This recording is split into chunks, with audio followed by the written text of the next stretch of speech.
Tori comes out of her shell. Here we go. Ready, folks? It was fall, a season of change. The sound of chirping crickets turned into the sharpening of pencils. It was time for a change for the turtle family, too. They had grown out of their log home in Woodland Pond, so they moved to Mulberry Meadow. Their new log home had plenty of room for Papa, Mama, Thomas, Ted, and Tori. On their first day in their new home, the young turtles all sat outside on a rock. They stretched their striped arms and necks and enjoyed the warm sun. Look, Ted, I see, Thomas shouted, pointing across the pond, I see some new friends. Race ya. and they were off. Left behind, Tori tucked her head and legs deep inside her shell. Now she looked just like a rock. Tori, where are you? Called Mama, coming out from the kitchen and looking out over the pond. Finally, spotting her, Mama said, What are you doing out here all by yourself? Nothing. Tori said. Well, come inside and we'll make sure everything is ready for your first day of school. Just think of all the new friends you're going to make. But Tori wasn't so sure that making new friends would be easy. What if no one talked to her? What if she had no one to play with at recess? Or even worse, what if somebody made fun of her for being slow as a turtle? Come on, Said Mama. let's pick out your outfit for school and get your backpack ready. Okay. Said Tori. She didn't tell Mama how worried she was. After Mama left, she spent the rest of the day by herself, unpacking her shell collection. The next morning, they left for school. Ted and Thomas saw their new friends, Buster Bunny and Henry Hedgehog, up ahead, and so they caught up with him. But Tori kind of straggled behind. At school, Tori was welcomed by her teacher, Miss Minnick, who asked Tori to introduce herself to the class. Tori pulled her head into her shell. Miss Minnick asked again. Can you tell us something about yourself, dear? Tori's voice echoed from inside her shell. I'm Tori from Woodland Pond, Woodland Pond, Woodland Pond. Miss Minnick peered into Tori's shell and said, Oh, thank you, Tori. We're so glad you're here at Mulberry Meadow School. Please take a seat. Soon it was recess time. Tori sat by herself, her head tucked into her shell, watching the group that was jumping rope. All she could think about was the time at her old school when she tried jumping rope only to trip and land on her back.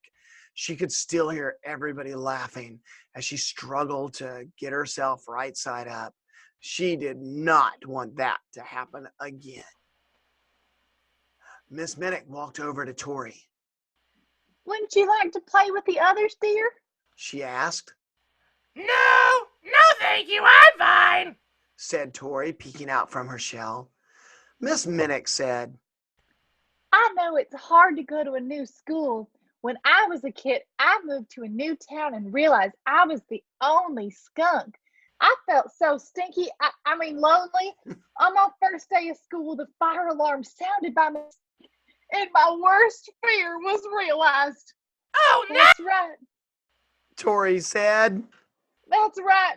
I sprayed my new desk, I sprayed my new classroom, my new teacher, That smelled awful. and even all my new classmates. What did you do? That's so stinky. I would have been so embarrassed. I didn't know what to do, so I just put my head down and jammed my hands into my pockets. But I found my stinky hands in my stinky pockets. I found a card in one of them that my papa had given me. Did it smell verse. too? It sure did, Pastor Patrick. It was a verse from the great book, though. It said, there's a friend who sticks closer than a brother. Even when you're stinky, I thought. It reminded me that Jesus would always be my friend, no matter what. I thought I would never have any friends after that. But I'll always remember how Sally Salamander, in my stinking self, she came right up to me and she said, "Don't worry, everyone is afraid of being embarrassed. I'm afraid of sliding my chair." And I thought, ooh, wasn't that kind of her? And we are still friends to this day. Yeah, because you're both stinky. Jeez, I'm glad I only have a shell to worry about. I reached stink. right into my pocket. And Tori, I've had this for a very long time, but I'd like you to have it. She pulled out the tattered card her father had given her long ago and handed it to Tori. Then she rang the bell to call everyone in from recess. Ding-a-ling-a-ling, ding-a-ling-a-ling, ding-a-ling-a-ling. That Sunday, Mama, Papa, Ted, Thomas, and Tori went to their new church in Mulberry Meadow. Tori looked up and right behind the preacher in big gold letters was a verse from the great book. Jesus says, "I am with you always." All week, Tori had been thinking about what Miss Minnick had said about Jesus always being her friend. And there it was again. Well, Lord, you are always with me, even in my shell. Thank you for being my friend. Tori silently prayed. Monday morning at recess, Tori was hiding her head in her shell again. She didn't want to try jumping rope. All of a sudden, she noticed something shiny moving across the playground. Looking closer, she saw it was the top of an old giant school bell with legs poking out from under it. Whoever was in there was having a hard time walking. Tori stuck her neck out and slowly walked over to see if she could help.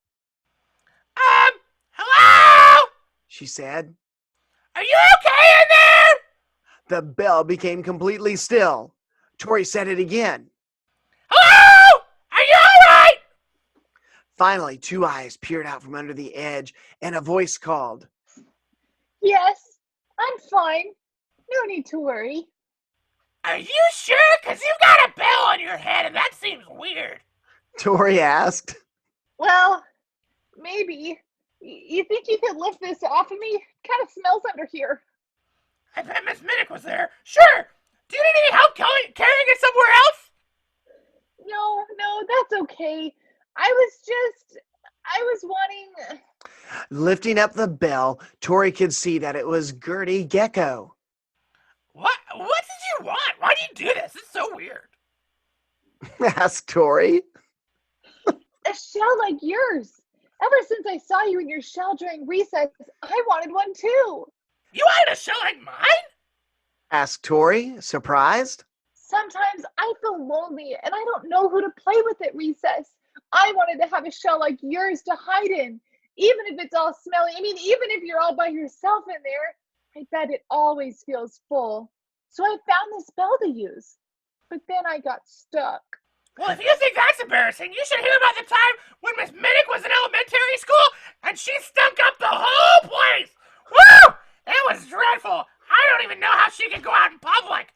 Man, if I were her, I'd just get a shell too and just go turtle, turtle, turtle. Gertie couldn't believe all that had just come tumbling out, but she did feel better telling someone. Tori wanted to laugh.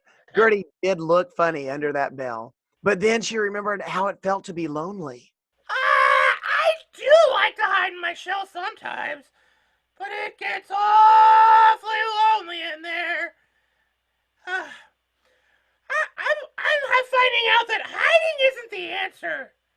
Maybe after school I can tell you more about what I've been learning since I don't have any friends and you don't have any friends. Would you? Asked Gertie. That would be wonderful. After school, Tori and Gertie walked home together. While they were walking, Tori took out the card that Miss Minnick gave her, and she read it with Gertie. There's a friend who stinks louder than a brother. Oh, wait. There's a friend who sticks closer than a brother. Jesus is always with me, and he's with you too, Tori said. So even if I don't think I don't have any friends, Jesus is still my friend? Asked Gertie. Yes, indeed, Rudy, said Tori. The preacher told us that God sent his son Jesus to this earth to make sure we are never alone. But when you ask him for forgiveness, he becomes your friend forever. Gertie and Tori walked home arm in arm. When they got up to Tori's log, she asked Gertie, Would you like to come inside and see my shell collection? I would love that. Pastor Andy, that was just a little creepy. Do a show of your own, but because you're not a turtle. You're just like not a turtle. This time Tori did laugh, and Gertie laughed right along with her. As Gertie was leaving, Tori invited her to come back to church with her. Gertie said, Yes. and the next Sunday, the whole gecko family squeezed into the pew with the turtles. Gertie, I bet they said 50% or more of their car insurance. Gertie poked Tori and pointed to the verse on the wall. Jesus says, I am with you always. Tori whispered to Gertie. See, I told you, you can believe whatever the good book says. Tori and Gertie sang their new favorite hymn, and their heads held high, so high they could see Miss Minnick on stage with their choir, smiling back at them. She was standing all alone because she just been a little stinky. Have faith in God when your pathway is lonely. He sees and knows all the ways you have trod. Never alone are the least of his children. I have faith in God. I have faith in God. So, I don't know about you guys. If you guys have ever been lonely before, anybody here ever been lonely? I have. I know I have. I've been lonely a whole lot, as a matter of fact, at different times in my life. And sometimes I've wanted to hide also. Remember that he is with me wherever I go. And the Bible says, I believe it's Proverbs 18:24-ish. It says, he's like a friend that sticks closer than a brother. So when I'm afraid, I remember I have a God who loves me. I'm never alone. Even though I might look like I'm alone, I might not see anybody, he is always with me. When you're scared, who can you pray and talk to? He's always there with you. Don't forget it. We can feel alone in a crowded place with lots of friends around us. We can feel alone when we're all by ourselves. We can feel alone even just with our families. But the great thing is that God is everywhere, and he knows everything, and so we can just talk to him wherever we are. And so I think that that's really great, because I remember a time when I felt really alone. I felt like I didn't have any friends. And right now in this time, it's real easy to feel like that we're so disconnected from everybody. I miss you guys. I get lonely too.